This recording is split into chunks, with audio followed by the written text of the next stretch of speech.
음주, 약물, 뭐 둘 다 아니다. 그러면 고 김주혁 씨 차량 속에 답이 있을까요? 오늘 오전부터 이 경찰이 도로교통공단과 함께 김주혁 씨 사고 현장 감식을 저렇게 보시는 것처럼 진행하고 있습니다. 김복준 교수님. 예. 저 현장에서 얻을 수 있는, 뭐 부검을 통해서는 나온 게 없기 때문에 현장을 네, 예. 통해서 얻을 수 있는 게 뭐가 있을까요? 지금 이제 도로교통공단하고 같이 하는 건데요. 이른바 이걸 시뮬레이션이라고 해요. 이 처음에 추돌했던 지점, 그 차량이 지나가는 경로, 이걸 그 사건 현장에 있었던 그대로를 그리면서 진행하는 그 시뮬레이션이거든요. 예. 그 과정에서 어떤 문제점이 도출되는지 여부를 확인하는 그런 작업이기도 하죠. 아하. 예. 그렇군요. 그렇다면 저 작업에서 조금 유의미한 것도 나올 수 있는 거죠? 시뮬레이션 하는 과정에서 우리가 생각지 못한 어떤 그 기계적인 게 이건 불가능한 상태가 이어졌다든지 뭐 이런 것 등등은 발견되는 경우가 왕왕 있어요. 오늘 오전 11시부터 시작한 현장 차량 정밀 조사 관련해서 현장 화면을 같이 보고 계십니다. 그 사이에 제 왼쪽과 오른쪽에 차량 전문가, 자동차 전문가, 연애 전문가 각각 나오셨습니다. 어서 오십시오. 네, 안녕하세요. 예, 박 대표님 아무래도 질문을 좀 이어가자 보면 오늘 가장 밝혀야 될 맹점은 고 김주혁 씨가 왜 갑자기 급가속을 하잖아요. 이 부분은 이 원인이 뭐였나 이 부분을 밝혀내는 게 가장 중요할 것 같아요. 그렇죠. 사실은요. 근데 이 차가 워낙 배기량이 크기 때문에 엑셀만 조금만 밟아도 급가속 됩니다. 맞아요. 이 기존의 차들하고는 완전히 달라요. 그래서 지금 속도 추정만 가지고 뭐 급발진이다 아니면 뭐 악셀을 밟았다가 아니라 이 차는 기존의 한국 차하고 비교해서는 안 되는 게 뭐냐면 고성능이란 말이죠. 예. 그러면 엑셀을 조금 밟아도 그냥 확 튀어나가는 입장인데 이 차가 처음에 섰다가 가는 것이 아니라 서서히 굴러가다가 가는 거란 말이죠. 그렇기 때문에 그 상황에서 어떤 상황에서 엑셀 페달을 잘못 밟았을 경우에 조금만 밟아도 그는 급가속이 됩니다. 우리가 보기에는 급발진처럼 보일 수가 있어요. 그러니까 저 차, 그러니까 뭐 벤츠 지바겐이 네. 이 통상적으로 그냥 보통 차들과는 조금 특성이 다르기 때문에. 그렇죠. 그 속도만 보고 가는 거 보고 저거 다른 차에 우리나라 차 비교했을 때 급발진 같다. 급발진 현상하고 똑같다라고 볼 수는 있는데 예. 그 차 배기량이 우리나라 차의 거의 2배 아닙니까? 그렇죠. 그리고 원래 고성능이기 때문에 조금만 밟아도 확 나가요. 그렇기 때문에 속도만 가지고 급발진이 나야라 하는 건 절대 안 되는 거죠. 그럼 저 오른쪽 갓길로 갔을 때 화면 다시 한번 보시면 뭐 자동차 전문가시니까 저 지금 저렇게 지금 가는 장면 있잖아요. 네. 이제 저 차는 엑셀레이터를 아주 살짝만 밟아도 저렇기 때문에 스키드 마크나 요 마크로도 확인이 안 된다는 얘기입니까? 요새 자동차들은 저 차 같은 거 ABS 브레이크 장치가 있어요. ABS 브레이크 장치가 있는 거는 브레이크를 밟더라도 스키드 마크 잘 안 생깁니다. 예. 거의 정지점이 나와요. 그 다음에 여기 지금 나와 있던 스키드 마크 같은 게 한쪽만 나와 있잖아요. 예. 원래 많이 스키드 마크 나오면 네 바퀴 다 나와야 되는 거죠. 그런데 한쪽만 나왔기 때문에 부딪히면서 브레이크가 오는 한쪽에 고정되고 바퀴가 그래서 끌려간 그래서 요 마크 정도로 전 봤어요. 왜냐면 제가 스키드 마크를 자세히 봤는데 브레이크를 밟을 때면 그 스키드 마크가 크고 작고가 돼서 거의 같이 무게로 그냥 끌려가야 되거든요. 고정된 상태에서 그게 스키드 마크란 말이죠.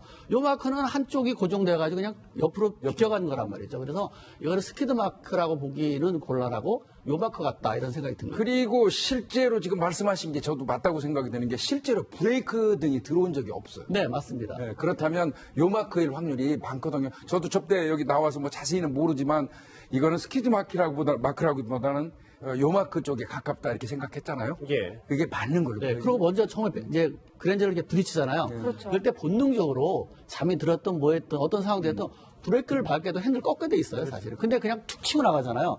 그렇기 때문에 이건 차량이 아니라는 생각이 들고요. 또 하나 차량 이쪽에서 결함은 아니다라는 아닐 확률이 높아요. 그다음에 버스가 이렇게 오잖아요. 예. 그러면 아무래도 뒤에 상황 딱 보거든요. 그리고 그때부터 쭉 가던 상황이기 때문에 뒤에 오는 차 같이 따라갔단 말이죠. 그러다 갑자기 꺾은 거기 때문에 이거는 차량의 급발진으로 가면 이렇게 꺾지는 않죠. 바로 직진해서 뭔가 조치를 하지 예. 꺾으면서 조치하기는 어렵거든요. 보이죠. 더 어렵단 맞아, 말이죠. 그래서 이거는 내가 차량이라기 보기는 좀 곤란한 면이 있어요. 그다음에 스키드 마크가 났으면 브레이크 밟았으면 4개가 다 나야 되는데 한쪽만 맞아요. 강하게 났다는 얘기는 어떤 바퀴가 부딪히면서 고정돼가지고 끌려가면서 나타나는 마크 같아요. 그러면 바로 결론 그럼 뭔 것 같습니까? 자동차 전문가시니까. 자동차는 아니고 사람과 인적인 관계 아닌가라는 생각이 저는 강하게 들어요. 왜냐하면 제가 급발진 관련된 99년부터 모든 사고 나는 것들을 제가 영상도 많이 봤고 분석도 많이 해봤는데 이거는 제가 차가는 나가는 속도만 속도만 봐서 급발진이라고 보는데 스키드 마크라든가 브레이크 안 밟은 거라든가 또 직진이 아니라 대부분 직진하면서 뭔가 조치를 하거든요.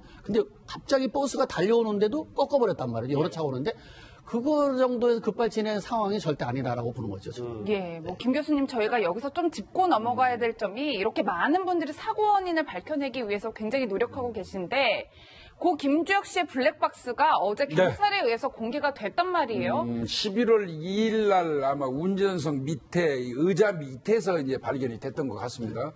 그래서 그런 거는 조금 이제 경찰에서 빨리빨리 좀 얘기해 주는 게 좋을 것 같은데 그 뭐 좀 부담이 있었는지 모르겠지만은 그 밝혀진 그거에 의해서 이게 그 영상 아닌가요? 그렇죠. 저 블랙박스 영상 지금 계속 나왔었습니다. 예, 그동안은 우리가 그 다른 영상으로 봤던 건데 이제 김주혁 씨 이게 아마 김주혁 씨 블랙박스에서 그렇죠. 나온 영상일 겁니다. 예.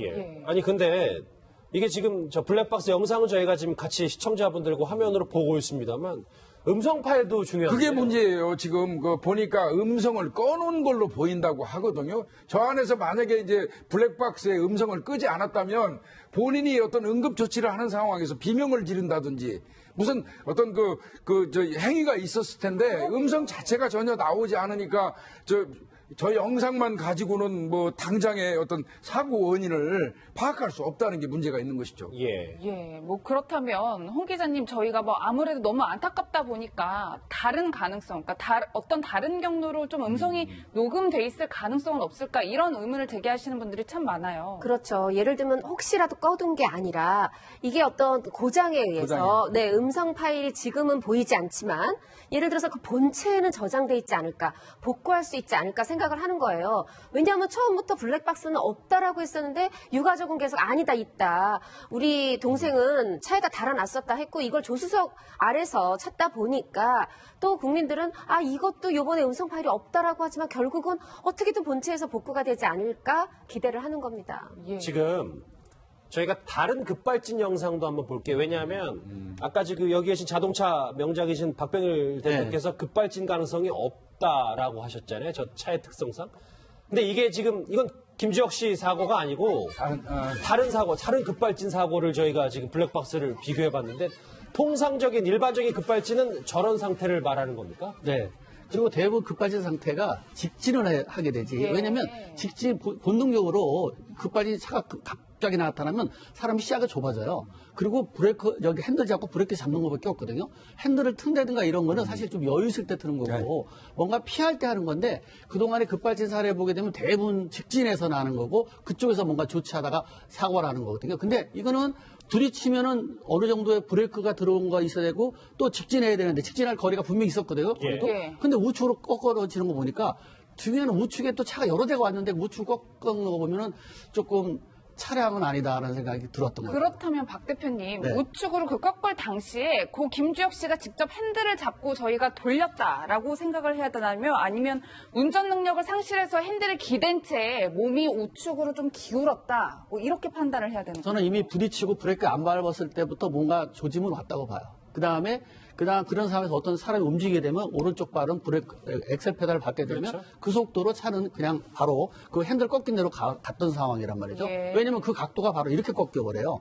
근데 뒤에가 버스라든가 뒤에 여러 차가 쫓아오는데도 그렇게 꺾고 나는 건 사실은 웬만큼 운전하시면 절대 안 되거든요. 예. 그런데 그리고 공간은 직진에 많이 있었어요. 만약에. 그리고 많은 공간이 있는 데서 뭔가 조치를 해야 되는데 공간이 없는 쪽으로 바로 위험한 쪽으로 움직였다는 것은 뭔가 차량이 아니라 사람 쪽에 운전 능력을 상실했다. 어쩐 쪽에 문제가 그쪽에서 뭔가 능력을 잃어버린 거 아닌가 생각이 그런데 이렇게 가다가 추돌을 해서 탁 부딪히는 정도가 엄청나게 강하다면 반탄력에서 확 꺾일 수 있겠지만 예. 영상을 보면요 살짝 꺾여요. 그렇게 탁 부딪히는 게 그렇죠. 아니거든요. 예. 살짝 부딪혔다면 사실 그렇게 팍 꺾어서 갈 수는 없어요. 그리고 왜냐면 그 차가 무게가 크단 말이죠. 예, 예. 그랜저는 무게가 작고 그렇죠. 그러니까 벌써 부딪히면 그렇죠. 아무래도 그렇죠. 얘가 튀어나가지 이렇게 오른쪽으로 그러게요. 차가 나갈 수 이상해요. 없는 거죠. 근데 이제 김주혁 씨 주변을 아는 분들 그리고 또 혹시 이 미스터리에 대해서 관심 많은 분들 홍 기자님 이게 김주혁 씨가 이제 사고가 더 커지는 걸 막기 위해서 1차 때부터 본인 운전을 상실했지만 좀 갓길로 반대 인도로라도 빨리 빠져야 되겠다라는, 그래야 큰 사고를 막아야 되겠다라는 견해도 있어서요. 네, 그러니까 만약에 그랜저랑 두 번째 그 앞에 조수석 부분을 부딪혔을 때 그냥 그 앞으로 쭉 갈 수도 있고 그러면 중앙선을 넘잖아요. 네. 또 지금 말씀하시는 사실 전방이 비어 있으면 직진을 하면 좋은데 이게 지금 만약에 지금 차량이 아니라고 하면 정말 이 본인의 그 몸에 이상이 있는 건데 그런 와중에 또 저렇게 완전히 꺾은 것도 아니고 딱 어느 정도 꺾어서 갈 수 있을까? 이 부분에 대해서 뭐 후방에서는 버스가 오고 있었지만 만약에 지금 후방을 보지 않은 상태라면 김주혁 씨가 처음 있었던 위치는 1차선이었잖아요. 예. 1차선부터 계속 바깥으로 나가려는 노력이 아니냐. 이건 뭐 과학적인 분석이라기보다는 김주혁 씨가 평상시에 워낙에 타인에게 민폐를 끼치길 싫어하고 다른 사람을 먼저 생각했던 그런 인성을 생각하기 때문에 또 이런 의견도 나온 겁니다. 일단은 오늘 오전 그 현장 차량 조사하고 블랙박스 이 두 가지만 봤을 때 여기 계신 자동차 전문가께서는 일단 1차 추돌 직전, 직후 정도부터 운전면허를 상실했다 뭐 이렇게 조금은 보시는 그렇게. 거군요. 예. 저희가 지금 그 현장 차량 조사 그리고 블랙박스에 집중하였다면 마지막 얘기가 바로 부검 얘기입니다. 사인이 이대로 미궁 속으로 빠지는 걸까요? 그의 최종 부검 결과 목소리 다시 한번 듣고 오겠습니다. 고 김주혁 씨에 대한 부검 결과를 국립과학수사연구원으로부터 받았습니다. 그 결과는 그 머리뼈 골절 등 머리 손상이 주 사인이고 약물이라든지 동물 이런 부분은 검출이 되지 않았다고 합니다. 다만 김주혁 씨가 사고로 인한 그 머리 손상 이전에 심장이나 뇌 기능 실조가 선행됐을 가능성도 완전히 배제할 수 없다는 내용이 있었습니다. 예, 뭐 김 교수님 실제로 네. 사고 당시 목격자일 때 또 새로운 증언이 나왔는데 네. 당시 고 김주혁 씨가 선글라스를 착용하고 있었다고 하더라고요. 그리고 얼굴에는 핏기가 없었고 이마엔 좀 피가 흐르면서 핸들에 이렇게 기댄 채 있었다. 뭐 이런 증언들이 나오고 있어요. 이게 지금 이제 구조 당시의 이야기죠. 구조 당시에 이제 그 김주혁 씨를 이제 꺼낼 때 이제 아마 그 봤던 그런 내용인 것 같은데요. 이건 뭐 정확한 얘기인 것 같은데 이제 저는 계속 이 사건을 하면서 뭐 전문가 나오셨으니까 오늘 대답이 될지 모르겠습니다만은 분명히 이게 앞으로 이제 박힌다고 그러죠. 그 상황에서도 앞에 그 에어백이 터졌거든요. 네. 그런 상황에서도 이게 가능합니까? 이게 두부 손상이라든지 지금 여기 뭐 나오는 것처럼 그 선글라스 뭐 얼굴이 창백하고 이런 부분이 가능합니까? 원래 에어백이 터지게 되는 운전자를 안전벨트가 시트에 고정을 먼저 시킵니다. 아. 고정시킨 다음에 그다음에 에어백이 터지는 거예요. 예. 그래야 이게 다치지 않는데 그렇죠. 만약 이 시점이 안 맞으면 내가 얼굴을 가다 부딪히게 되면 그럴 수가 있죠. 그러니까 이론적으로는 원래 안전벨트를 운전자를 시트에 고정시킨 다음에 그다음에 에어백이 터지게 돼 있어요. 그러면 이제 내가 에어백이 터져도 3cm 정도의 거리를 뒀다면 내가 큰 충격을 안 받고 상처를 안 입을 수 있는데 만약에 그 거리를 못 맞췄다든가 아니면 안전벨트가 제대로 고정시키지 못했다든가 이러면 그 원칙을 벗어나가서 손상될 수 있죠. 아, 그 얘기인즉슨 에어백 여부와 상관없이 안전벨트가 제대로 역할을 못했다면 김주혁 씨의 사망에 크게 영향을 미칠 수 있다. 이런 맞습니다. 겁니다. 원래는 에어백이 그냥 터지는 것이 아니라 운전자를 먼저 안전벨트가 먼저 고정시킵니다. 그래서 시트에 꽉 붙들어 맨 다음에 그 다음에 에어백이 터지게 돼 있거든요. 예. 그래서 그 다음에 에어백도 이제 30cm 정도 이렇게 되게 되면 사실 그 다음에 내가 이렇게 부딪히기 때문에 큰 충격을 안 먹는데 예. 만약에 안전벨트가 정상 작동하지 않았다라고 보면 이게 안전벨트가 맵다 하더라도 상관없이 그냥 가서 부딪힐 수밖에 없는 거죠. 그럼 그것도 차량 결함이라고 할 수 있는 건 아닌가요? 분명히 그런 안전벨트를 차량 매고 결함일 수 있다고 있어요. 그렇기 때문에 이번 조사에서는 에어백이 터진 시점하고 안전벨트가 정상적으로 작동됐는지 그거 보는 것도 굉장히 중요하죠. 구조 당시에 소방관들에 의하면 안전띠를 풀으라는 그런 얘기들이 나오거든요. 그걸 봐서는 명백히 안전띠를 김주혁 씨 하고 있었던 걸로 보여요. 네. 안전벨트를 맸다 하더라도 먼저 그걸 이제 전기로 모터로 안전벨트가 작동돼요. 충격이 딱 오면 컴퓨터가 안전벨트부터 작동되면서 딱 당깁니다. 예. 고정시킨 다음에 그 다음에 에어백이 터지게 돼 있거든요. 근데 원칙은 그런데 이게 만약에 터져버렸다라고 하면 당연하게 사람은 얼굴에 부딪힐 수밖에 없죠. 에어백이 터졌다 하더라도. 예. 그렇군요. 그러면 조금 하나만 더 정리하자면 일단 두 가지가 풀어야 될 게, 그러니까 첫 번째 1차 추돌 때 어떤 본인이 운전 능력을 상실한 부분이 도대체 뭐였는지, 그리고 두 번째 이제 머리 손상을 받았을 때 진짜 에어백이 터졌음에도 불구하고 안전벨트가 제대로 작동을 못했던 그 두 가지를 확실히 체크하는 게 중요하겠네요. 맞습니다. 그 다음에 뭐 차량도 뭐 배제할 수는 없는데 차량도 보면 전체적으로 해볼 필요가 있겠지만 지금은 제가 먼저 안전벨트 맸는데도 에어백이 터졌는데도 하면 다쳤다고 보면 안전벨트하고 에어백이 터진 시점이 안 맞을 수도 있다라는 생각이 있습니다. 예. 그렇군요. 지금 저희가 이제 차량 조사, 그리고 블랙박스, 부검 얘기까지 해보는데 부검에서 하나 더 짚어볼 얘기가 있습니다. 고 김주혁 씨 몸에서 항히스타민이라는 정확히 어떤 성분인지 모르는 부분이 검출이 됐는데 이번 부검을 정확히 말해주는 건 뭔지 전문가의 목소리 한번 들어봤습니다. 항히스타민은 그 두드러기나 알레르기나 이런 가려움증이 생겼을 때 그걸 해결하기 위한 약제입니다. 김주혁 씨한테 처방된 것이 하루 하나를 먹으라고 처방이 됐는데 그것 때문에 김주혁 씨의 사건에 무슨 문제가 생겼을 거라고는 전혀 생각하지 않습니다. 심근경색이라고 하고 만약에 문제가 생겼다면 부검 결과에 그게 반드시 보여야 됩니다. 지금 확인할 수 없다는 의미는 심근경색이 없었다라는 의미로 해석해도 됩니다. 예, 뭐 홍 기자님 여전히 사회는 오리무중으로 가고 있는데 최초에 제기됐던 약물이나 음주에 의한 사고는 아니다. 저희가 이렇게 좀 볼 수 있을 것 같아요. 네, 음주에서도 아니고 약물도 아니고 그리고 지금 심근경색도 아니라고 방금 또 오 교수님 얘기하셨잖아요. 그럼 결국 이제 뭐냐는 건데 네. 나온 약이라는 거는 약하게 죄송합니다. 히스타민제가 나왔는데 이게 바로 처음부터 보도가 됐던 그 A 약. 그거의 성분이 동일한 거잖아요. 뭐 이렇게 두드러기가 났을 때라든가 코감기에 걸렸을 때라든가 이럴 때 처방하는 거고 그 30알을 처방했는데 15알은 먹고 15알이 남아있던 그 약통하고 사실은 같은 성분이기 때문에 예. 김주혁 씨가 그 외에 무슨 약을 복용한 것은 아닌 걸로 오히려 저는 부검 결과로 확인이 됐다는 생각이 들고요. 그런 입장에서 볼 때 그렇다면 정말 심근경색도 아니고 또 심장 이상도 발견이 되지 않았다고 했어요. 그렇다면 저희가 처음부터 제기했던 예를 들어서 부검으로는 나올 수 없었던 저혈당 쇼크라든가 뭐 이런 부분 부정맥 이것인가 지금 1차 추돌 이후에 운전 상실을 잃어버리게 한 그 신체 이상이 뭔지 그 부분에 대해서 지금 계속해서 아직도 정확히 밝혀지지 않은 거죠. 제가 부검 예, 주제를 한번 같이 보시죠. 보면 그러니까 저희가 오늘 좀 답을 좀 찾아보려고 자동차 전문가도 모시고 뭐 사건 사고 전문가도 다 모셨는데 차량 속에 답이 있는 건 아직 잘 모르겠어요. 나온 게 하나도 없고 음주 약물도 아니다. 김복준 교수님, 뭐 하나 잡히는 게 아무것도 없는 거네요. 아니 근데 지금 그 강남경찰서 교통과장이 한 얘기 중에 이게 있어요. 머리 손상 이전에 심장이나 뇌기능 실조가 선행됐을 수 있다. 이 뇌기능 실조라는 말이 뭐냐면요. 잠시 깜빡 잃었다가 다시 깨어나는 현상. 예. 근데 사람도 저도 이제 부검을 하도 많이 다녀봐가지고요.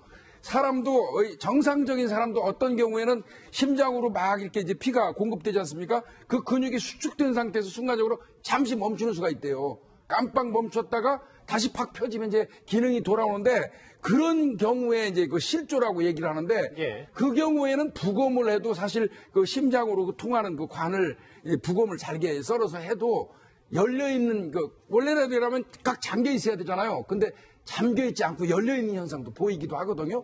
그래서 협심증이라든지 급작히 잠깐 멈췄다가 다시 품어지는 현상이 있을 때는 부검으로도 안 나타나는 경우도 왕왕 있다는 것이죠. 예. 그래서 어떤 형태적인 이상 부검을 했을 때 그것만 우리가 이제 부검으로 확인이 되는 거지 어떤 장기의 기능적인 이상까지는 체크가 안 된다는 게 어떤 부검의 한계이기도 하거든요. 예, 알겠습니다. 그런 가능성도 배제하지 말아야 된다고 봅니다. 예, 김 교수님 하지만 저희가 고 김주혁 씨의 이 사고 원인 심장이나 뇌기능 실조가 선행됐을 수 있지만 이게 부검 결과에서 안 나온다면 끝까지 미궁으로 그냥 남겨줘야 된다. 저희는 이렇게 생각해야 되는 거죠. 아니 이제 일단은 그래도 이제 이 차량은 아직 한 달 정도가 소요됩니다. 차를 완전히 이제 감정하고 해서 최종적으로 그거하고 이걸 다 합쳐서 결론을 내릴 수밖에 없고요. 지금 진행하고 있는 시뮬레이션도 그 과정에서 또 우리가 생각하지 못한 어떤 부분이 그 여지가 있는지 여부도 판단하는 거거든요. 그래서 전체를 종합적으로 판단해가지고 아마 이 결론을 내릴 걸로 보여집니다. 박 대표님, 저 오늘 오전 저 차량 현장 감식하는 모습인데 저 차량을 완전히 다 분해한다라고 보면 되는 겁니까? 한 달 동안요? 분해하는 것이 아니고 현 예. 상태 분해하면 안 됩니다. 예. 그러면 원인 못 잡아놓은 거예요. 그 상태에서 지금 현재 원래는 처음에 부딪힌 데가 어딘지 그리고 이제 그 엑셀 페달이라든가 그런 쪽에 혹시나 엑셀 페달 다 안 밟았는데 센서가 나빠서 자동으로 밟힐 수도 있거든요. 그러니까 운전자가 좋지 못할 수도 있어요. 그래서 운전자 엑셀 페달의 현 상태가 어떤지를 한번 봐야 되고, 그 다음에 안전벨트하고 에어백 터지는 부분에서도 지금 현재 EBR 장치라서 에어백이 터졌을 때 사고 전과 후에 나타나는 기록 장치 원래 있으면 이거 명백한데 이게 지금 없다는 거 아닙니까? 없다 보니까 아이고, 요거는 이제 주변 어렵네요. 상황들 잘 봐야 돼요. 에어백 터지는 거, 그 다음에 지금 정상적으로 감기고 있는 건지 감았던 건지, 그 다음에 에어백 터진 것도 어떻게 터졌는지. 왜냐면 터졌다고 무조건 된 건 아니거든요. 그 터진 시점들을 잘 보시면 좀 될 것 같아요. 예, 홍 기자님, 이제 고 김주혁 씨의 이 사고 원인, 사망 원인이 제대로 규명돼야 할 것 같은데, 이런 와중에 그가 남기고 간 영화 선물이 있다, 이런 소식이 있어요. 네, 맞습니다. 내년에 이제 설이나 상반기쯤에 먼저 만나게 될 영화는 이제 배우 정우 씨랑 찍은 흥부예요. 이 조선 현종 시대를 배경으로 한 건데, 여기서 김주혁 씨는 새로운 세상을 꿈꾸는 양반 조혁을 맡았고요. 또 하나의 작품은 이제 독전인데, 이거는 조진웅, 류준열 씨랑 함께 했어요. 여기서는 이 중국 그 마약 시장계의 거물 할인역을 했어요. 이것도 또 뒤이어서 개봉을 할 걸로 보이고, 저는 개인적으로 창궐이라는 영화가 5번 촬영을 앞두고 있었는데 한 번 촬영만 했거든요. 그래서 배우가 이제 김태우 씨로 교체되긴 했는데, 아마 많은 팬들의 마음이 이게 사실은 가장 마지막에 한 연기거든요. 그렇기 때문에 뭐 영화 뒷부분에 어떤 추모 영상으로 나오든 어떤 식으로든 대중이 그의 마지막 연기를 볼 수 있었으면 하는 게 저의 개인적 바람입니다. 예. 아직까지는 김주혁 씨의 사인에 대해서 명확히 밝혀진 게 거의 없다고 봐야 할 것 같은데요. 차량 조사 결과 한 달 정도 걸린다니까 그래도 저희가 좀 기다려 보겠습니다. 김복준 교수님이 계속 함께해 주시고 나머지 두 분은 여기서 인사를 드리겠습니다. 고맙습니다. 네. 음주, 약물, 뭐 둘 다 아니다. 그러면 고 김주혁 씨 차량 속에 답이 있을까요? 오늘 오전부터 이 경찰이 도로교통공단과 함께 김주혁 씨 사고 현장 감식을 저렇게 보시는 것처럼 진행하고 있습니다. 김복준 교수님. 예. 저 현장에서 얻을 수 있는, 뭐 부검을 통해서는 나온 게 없기 때문에 현장을 네, 예. 통해서 얻을 수 있는 게 뭐가 있을까요? 지금 이제 도로교통공단하고 같이 하는 건데요. 이른바 이걸 시뮬레이션이라고 해요. 이 처음에 추돌했던 지점, 그 차량이 지나가는 경로, 이걸 그 사건 현장에 있었던 그대로를 그리면서 진행하는 그 시뮬레이션이거든요. 예. 그 과정에서 어떤 문제점이 도출되는지 여부를 확인하는 그런 작업이기도 하죠. 아하. 예. 그렇군요. 그렇다면 저 작업에서 조금 유의미한 것도 나올 수 있는 거죠? 시뮬레이션 하는 과정에서 우리가 생각지 못한 어떤 그 기계적인 게 이건 불가능한 상태가 이어졌다든지 뭐 이런 것 등등은 발견되는 경우가 왕왕 있어요. 오늘 오전 11시부터 시작한 현장 차량 정밀 조사 관련해서 현장 화면을 같이 보고 계십니다. 그 사이에 제 왼쪽과 오른쪽에 차량 전문가, 자동차 전문가, 연예 전문가 각각 나오셨습니다. 어서 오십시오. 네, 안녕하세요. 예. 예, 박 대표님, 아무래도 질문을 좀 이어가자 보면 오늘 가장 밝혀야 될 맹점은 고 김주혁 씨가 왜 갑자기 급가속을 하잖아요. 이 부분에 이 원인이 뭐였나, 이 부분을 밝혀내는 게 가장 중요할 것 같아요. 그렇죠. 사실은요. 근데 이 차가 워낙 배기량이 크기 때문에 엑셀만 조금만 밟아도 급가속 됩니다. 맞아요. 이 기존의 차들하고는 완전히 달라요. 그래서 지금 속도 추정만 가지고 뭐 급발진이다 아니면 뭐 악셀을 밟았다가 아니라 이 차는 기존의 한국 차하고 비교해서는 안 되는 게 뭐냐면 고성능이란 말이죠. 처음에 이제 그랜저를 이렇게 부딪히잖아요. 그렇죠. 그럴 때 본능적으로 잠이 들었던 뭐 했던 어떤 상황들도 브레이크를 밟게도 핸들 꺾게 돼 있어요, 사실은. 근데 그냥 툭 치고 나가잖아요.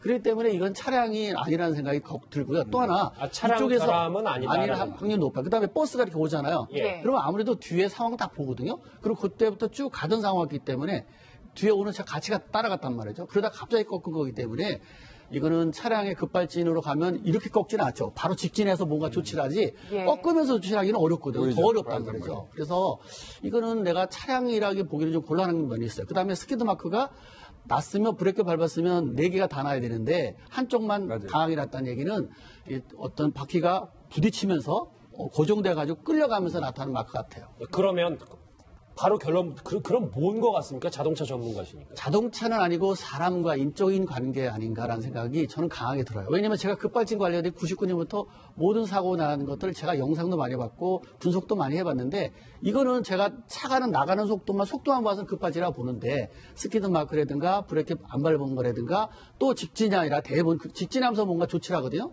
근데 갑자기 버스가 달려오는데도 꺾어버렸단 말이에요. 여러 차가 오는데 그거 정도에서 급발진의 상황이 절대 아니라고 보는 거죠. 지금. 예, 뭐 김 교수님 저희가 여기서 좀 짚고 넘어가야 될 점이 이렇게 많은 분들이 사고 원인을 밝혀내기 위해서 굉장히 노력하고 계신데 고 김주혁 씨의 블랙박스가 어제 경찰에 의해서 공개가 됐단 말이에요. 11월 2일 날 아마 운전석 밑에 의자 밑에서 이제 발견이 됐던 것 같습니다. 그래서 그런 거는 조금 이제 경찰에서 빨리빨리 좀 얘기해 주는 게 좋을 것 같은데 그 뭐 좀 부담이 있었는지 모르겠지만은 그 밝혀진 그거에 의해서 이게 그 영상 아닌가요? 그렇죠. 저 블랙박스 영상 지금 계속 나왔었습니다. 예, 그동안은 우리가 그 다른 영상으로 봤던 건데 이제 김주혁 씨 이게 아마 김주혁 씨 블랙박스에서 그렇죠. 나온 영상일 겁니다. 예.